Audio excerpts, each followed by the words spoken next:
Hi, Steadfast Church. My name is Jen Brady, and I am a therapist in the Asheville area. I wanted to be able to meet with you guys to just support in subtle ways one another as we are metabolizing and processing the events that happen in Western North Carolina. I have a few pieces of information to share with you today that I hope will be supportive in that journey. So I'm going to share a little bit about disaster recovery trajectory based off of a model that was developed after Hurricane Katrina. I'm going to share just some normalized responses to impactful events and how they can take shape in our mind, hearts, and bodies, and then some simple skills to support. I certainly know that in this brief little clip, we're not going to share everything, but I do hope that some of what we'll share will be supportive for you guys. So to kick us off, this is the Phases of Disaster model. This came out to support us in knowing what we can anticipate at different points of recovery.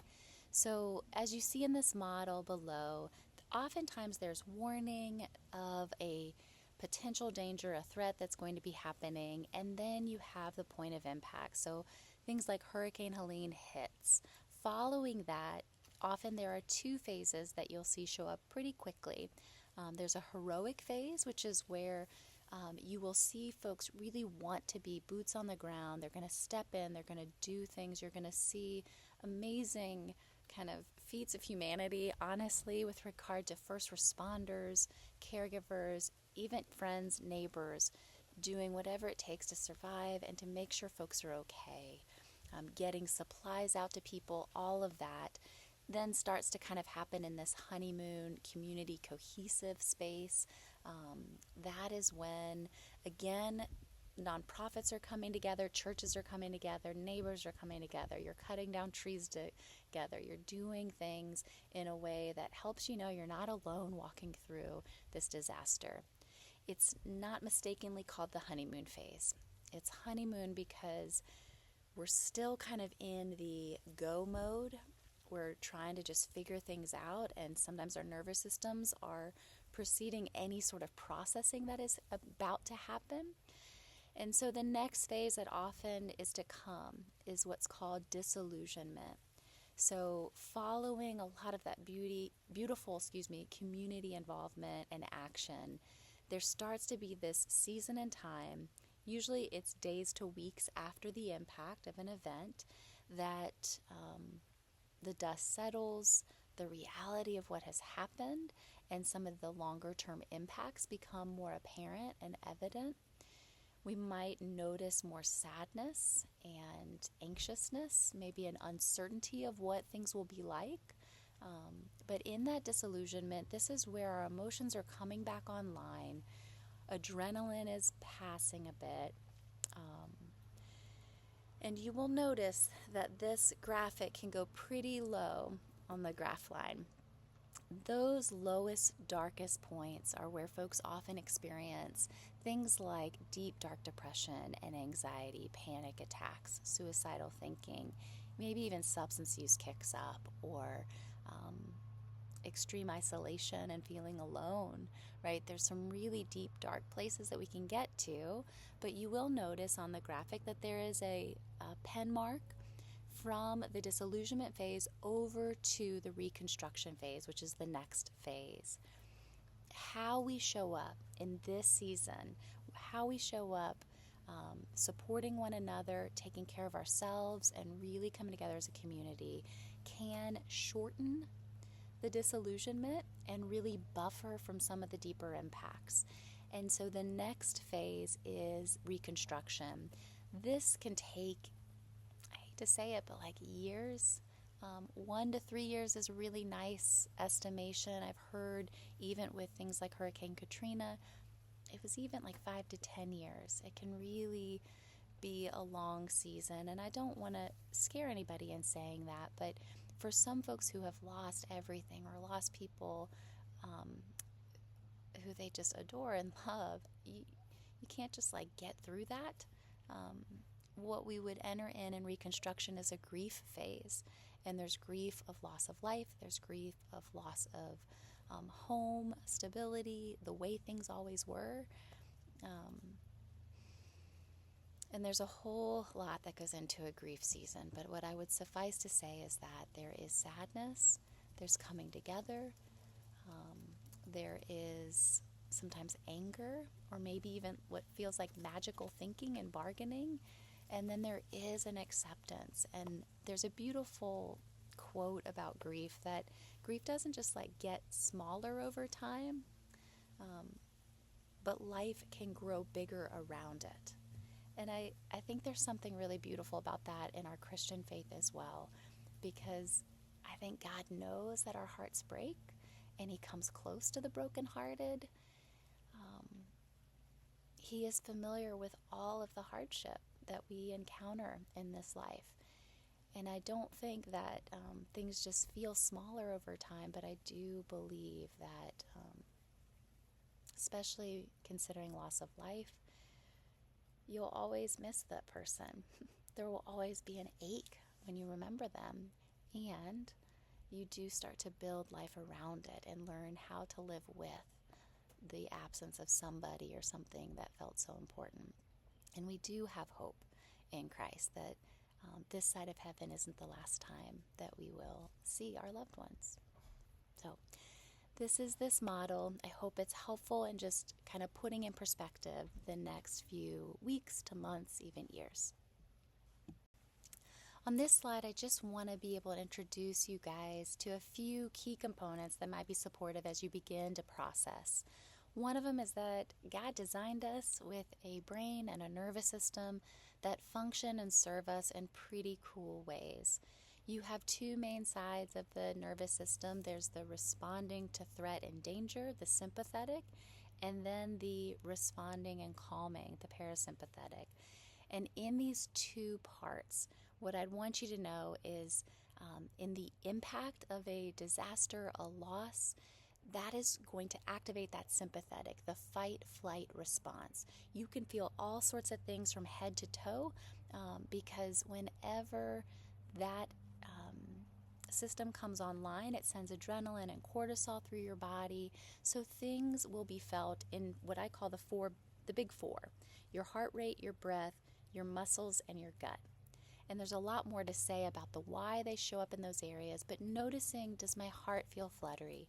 Does my gut feel in knots? Do my muscles feel tight? Just noticing, stretching, moving, being able to name that, just taking 10 seconds to name it can help reset, and almost like a firefighter going through a building after the fire and giving the all clear, being able to name a sensation helps your body have an all clear signal that can help you start to calm from the inside out. The other thing that I want you to know on this slide is just that there are a couple components of emotional experience. And this is where getting to know what's happening for you personally, what might be happening for those that you love or are working alongside, whomever, it's helpful to know that we are taking in cues and triggers. Sometimes those are apparent the next time we have a heavy rain, for example, but sometimes there's really subtle things like the sound of a helicopter, or I don't know, even walking through a place that isn't the same as it used to be. There can be sensory input, but there are cues that activate an emotional experience. We have two types of emotions in the sense of primary and secondary. Primary just means really vulnerable. I don't always touch into that. Sometimes I just skip right past it.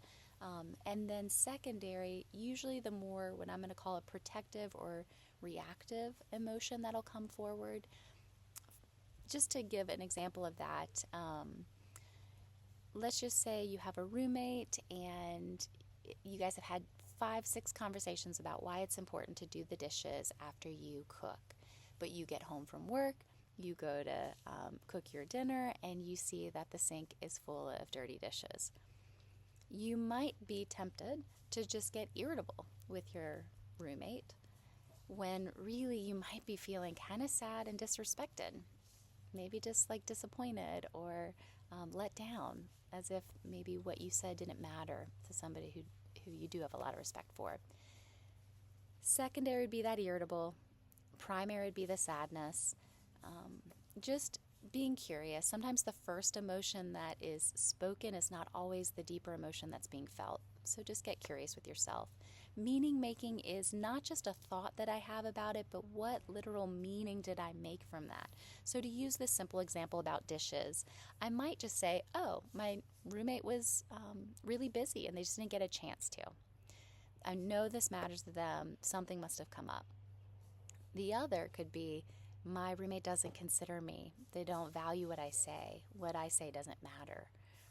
Those meaning making would absolutely amplify a deeper sadness. And then action tendency is, what do I do with that? So if I'm feeling one way or the other, where do I go with it? So just keeping in mind that these different components do play a part in how we process tragedies, how we process impactful moments and disasters. And I hope it's helpful just to have a quick one over on that. Okay, so now what? What do we do to help ourselves, to be a part of that bridge from the disillusionment to the reconstruction, to really be processing well and helping ourselves, our friends, our families, our neighbors really navigate through this time? So I've listed a few things. This is not an exhaustive list, and it certainly is not a fix-it list. I just want to name that. It feels important to say so. But these are some things based on how your body processes that can be supportive. If you would like more, please feel free to reach out to me, an elder. I'm sure we can figure out how to get you some more resources if you need them.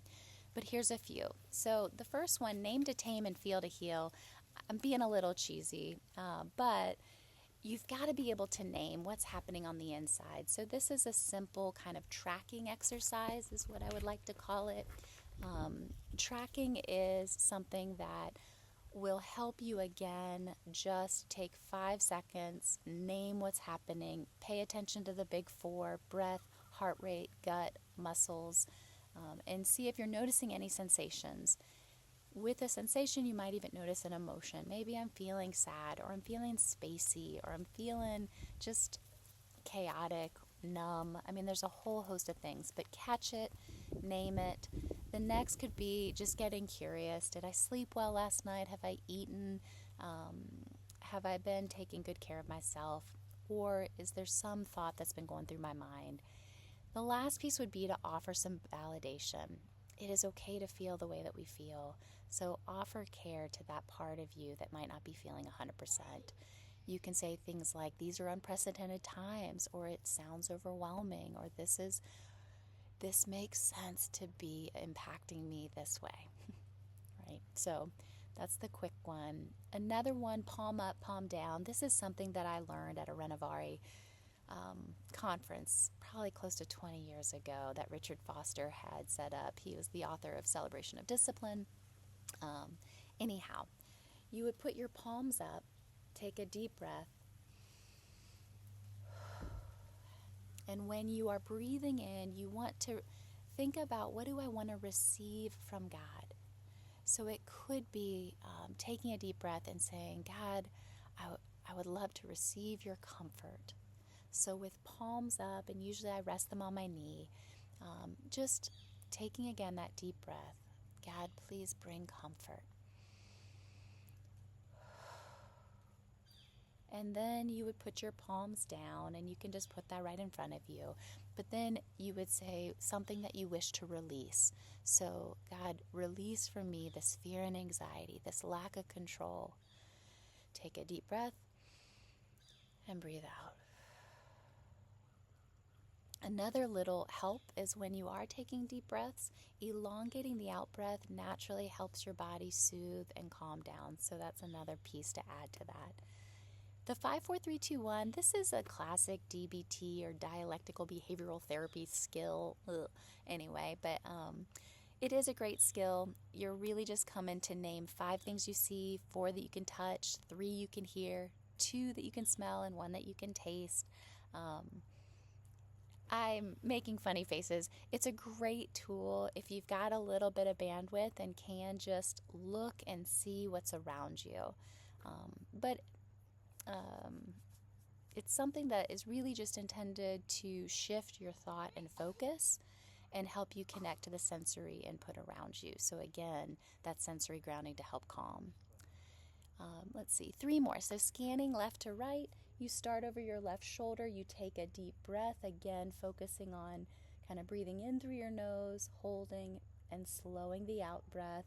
And as you are kind of breathing, you're going to be scanning the horizon from left to right until you get all the way to your right shoulder.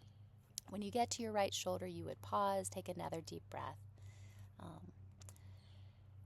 That is super helpful. Again, this soothes the nervous system. If I have time to look slowly from left to right, the body then says we're not under immediate threat and danger. I can calm. The Be Still and Know meditation, this was a sweet one that I had learned as a part of a prayer group, that it was just a way of helping center in some ways. So you would recite the full phrase and take a deep breath. Be still and know that I am God. Take a deep breath. Then you would say, be still and know, be still, be, and then you build that phrase back up. So each time you shrink the phrase, you take a deep breath, or when you add to it, building it back up, you take a breath. It's just a way to get, again, our mind focused on God and taking some deep breaths for our body. And the last one that I have to share today is called the butterfly tap. This comes from a body of information that supported people with trauma processing in particular. I often find it helpful when I can't sleep at night, too. If you ever get something caught in your head and you're like, I can't get this thought to shift, move, or go away, the butterfly tap can be really excellent for that. What you do is you put your hands on your right hand on your upper left arm, your left hand on your upper right arm, and you just tap left and right. You want to go at a moderate pace, and what you want to do is when you are tapping, you are thinking about the distressing thing that is overwhelming you, and it's meant to help calm you down. Thanks for taking 15 to 20 minutes just to sit with me, hear a few things that might be supportive as we are processing and metabolizing the events that happen in Western North Carolina. I care about you, Steadfast Church. I know that our leadership team does as well. If you have needs or questions, please reach out. Take care.